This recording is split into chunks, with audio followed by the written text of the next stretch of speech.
Claudius, warum macht es Sinn, das Lieferantennetzwerk in die Planungsprozesse zu integrieren? Hier gibt es unterschiedliche Aspekte. Aus meiner strategischen Sicht versuche ich die Marktentwicklung mit meinem Lieferanten durchzusprechen und aufgrund seiner Position und den guten Überblick über den Gesamtmarkt bekomme ich hier neue Eindrücke. Auf der taktischen Ebene versuche ich generell immer mein Sales and Operations Planning Ergebnis zu optimieren, kostenoptimal und am Ende vielleicht auch noch interne und externe Fertigungsprozesse zu optimieren. Und Falco, auf operativer Ebene? Na, auf operativer Ebene möchte ich mich natürlich auch optimal mit meinen Lieferanten austauschen. Wir reden hier von Bestellverfolgung, Transportverfolgung oder Qualitätsverfolgung im Sinne eines effizienteren Prozesses und vor allem im Sinne von einer stabileren Produktion. Und wir dürfen nicht vergessen, dass diese ganzen Vorteile natürlich auch für den Lieferanten gelten. Am Ende vom Tag ist es wichtig, sowohl auf strategischer Ebene als auch auf operativer Ebene effizient mit dem Lieferanten zusammenzuarbeiten.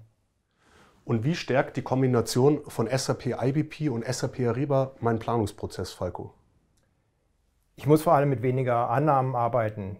Ich nehme beispielsweise Planer nicht mehr an, mein Lieferant wird mir schon liefern können, sondern kenne ganz genau seinen Produktionsplan und seine Flexibilitäten.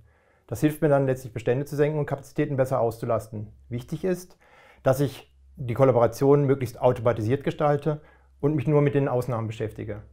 Hast du uns da Beispiele, Claudius? Wenn wir uns das jetzt konkret anschauen, dann habe ich zwei Funktionen, die mir ganz neue Möglichkeiten bringen. Auf der einen Seite habe ich meine Heuristiken und meinen Optimierer, der mein gesamtheitliches S&OP-Ergebnis optimiert. Und auf der anderen Seite habe ich meine ganzheitliche Netzwerküberwachung, um frühzeitig Ausfälle oder Bedarfsschwankungen zu erkennen und Handlungen einzuleiten. Abschließend, welche technischen Komponenten spielen hier eine Rolle und müssen zwingend harmonisiert werden? Wir reden im Prinzip von drei Komponenten.